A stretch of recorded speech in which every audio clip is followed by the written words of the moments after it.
Halo teman-teman Taruna. Wah, kita kembali lagi ya dalam pertemuan secara online dalam Sapa Minggu Taruna kali ini. Nah, kakak mau nanya nih, gimana kabarnya adik-adik? Kakak harap kalian baik-baik aja ya. Jangan lupa, kalian tetap harus stay di rumah. Jangan kemana-mana, apalagi keluaran yang gak jelas. Gak bagus itu. Kita tetap harus melaksanakan PSBB. Karena itu demi kebaikan kita juga kan. Nah, dalam kesempatan kali ini akan dipercayakan untuk bawakan renungan untuk kita semua. Nah, renungan kita pada saat ini terambil dari 1 Korintus 11 pasal 11 ayat 17 sampai 22. Tapi sebelum masuk ke renungan firman Tuhan, kita berdoa dulu yuk.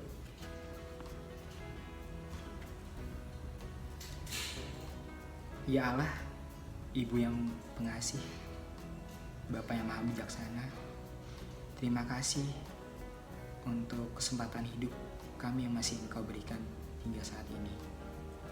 Tidak lupa kami mengucap syukur atas berkat, kelimpahan yang masih kami rasakan walaupun dalam situasi COVID-19 ini. Kiranya Tuhan, Engkau memberkati persekutuan ini dari awal, pertengahan hingga akhirnya. Engkau juga memberkati Kayuel akan membawakan renungan. Kiranya Roh Kudus-Mu membimbing kami semua. Kami siap mendengar. Dalam nama Tuhan Yesus kami berdoa. Amin. Nah, teman-teman, dalam kesepakatan kita saat ini, kita akan mendengarkan renungan yang terambil dari 1 Korintus pasal 11 ayat 17 sampai 22 yang akan kakak bacakan. Dalam peraturan-peraturan yang berikut, aku tidak dapat memuji kamu. Sebab pertemuan-pertemuanmu tidak mendatangkan kebaikan, tetapi mendatangkan keburukan.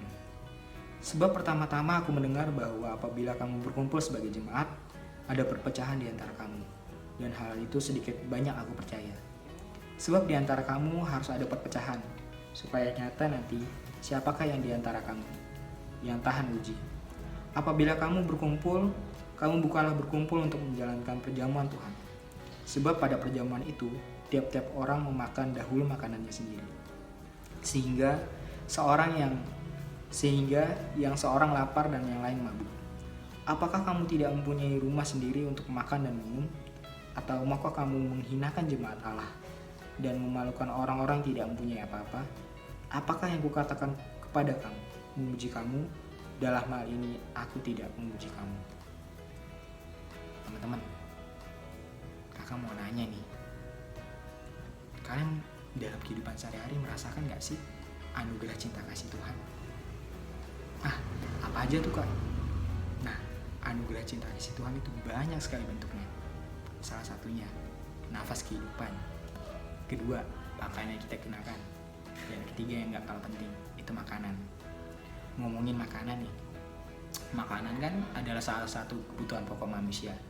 Gak heran tuh, makanan menjadi sarana untuk mengingat akan kebaikan dan cinta kasih Tuhan yang masih Tuhan berikan untuk kita. Tapi makanan juga dapat menimbulkan masalah. Kenapa kak?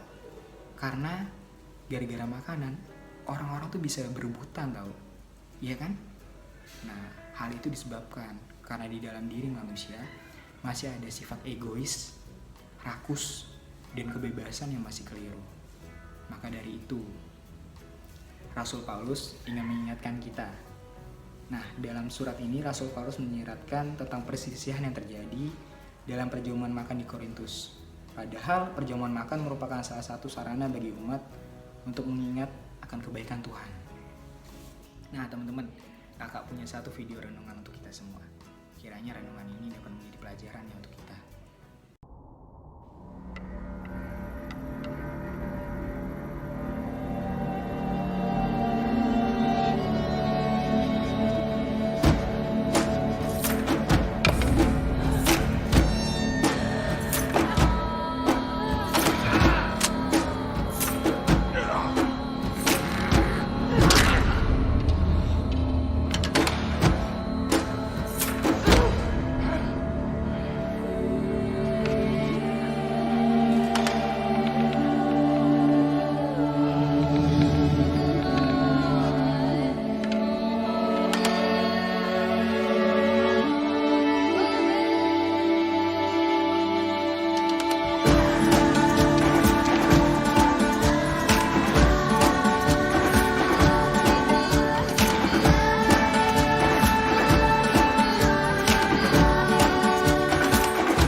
Nah, gimana teman-teman?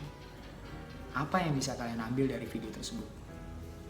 Kalau kakak melihat ketika kita melakukan kebaikan untuk orang lain dengan kebebasan kita miliki, kita dapat membuat orang tersebut merasakan cinta kasih Tuhan.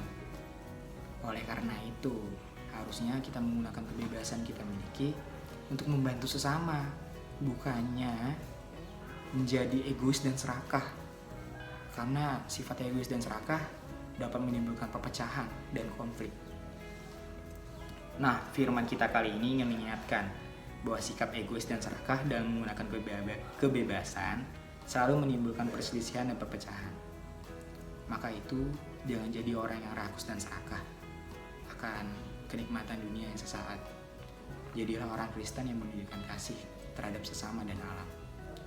Karena ketika kita menjalankan kasih tersebut, di situ hadirlah Tuhan. Kiranya renungan ini menjadi bermanfaat bagi kita semua. Tuhan Yesus memberkati.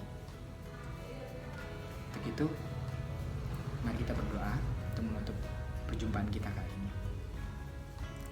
Ya Bapa, kami ucap syukur Engkau sudah memberkati renungan kami pada hari ini. Kiranya kami dapat menjalankan apa yang Engkau perintahkan dalam firman yang telah kami dengar, dan kami dapat memberikan kebahagiaan bagi sesama kami. Mampukan kami ya Tuhan, dalam nama Tuhan Yesus kami berdoa.